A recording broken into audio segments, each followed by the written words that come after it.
Also been criticized for your comments. The shooting, we should note, was Wednesday at 10:37 a.m. Eastern. Just over 2 hours later, the Department of Homeland Security put out a statement definitively asserting what had happened, defending the ICE agent, accusing Renee Good of domestic terrorism. That's a characterization that you reiterated in a press conference half an hour later. Now, Republican Senator Tom Tillis said, quote, "It was very unusual to have a senior law enforcement official to draw a conclusion about an event where the scene was still being processed.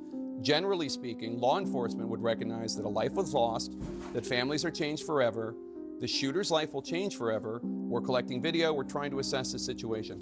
Why did you not wait for an investigation before making your comments? Well, everything that I've said has been proven to be factual and the truth. This administration wants to operate in transparency.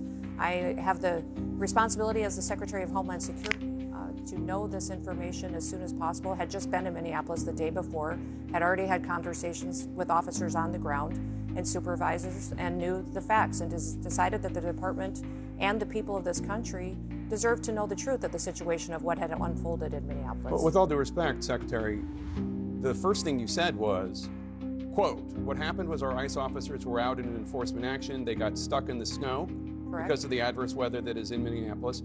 They were attempting to push out their vehicle, and a woman attacked them and those surrounding them and attempted to run them over and rammed them with her vehicle." That's not what happened. We all saw what happened. It absolutely is what happened. Those officers had been out in enforcement action. A vehicle had been stuck. They had come to help get that vehicle out.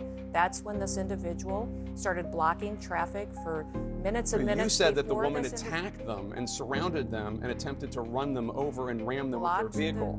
Blocked the road for a long time and was yelling at them and impeding a federal law enforcement investigation. And that's what you need to focus on, Jake, is they were breaking the law by impeding and obstructing a law enforcement operation. They were breaking the law already, and these officers were doing their due diligence and what their training had prepared them to do to make sure they were handling it appropriately. You said within hours of her being killed, you said that she was a domestic terrorist. How do you define domestic terrorist? She weaponized her vehicle to conduct an act of violence against a law enforcement officer and the public. How can you assert with certainty that she was trying to hurt the officer as opposed to she was trying to flee the scene?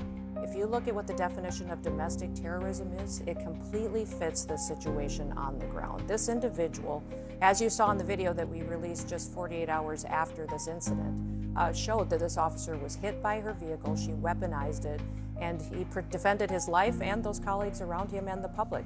The question is, I don't doubt, my position is, I wasn't there, I didn't see it.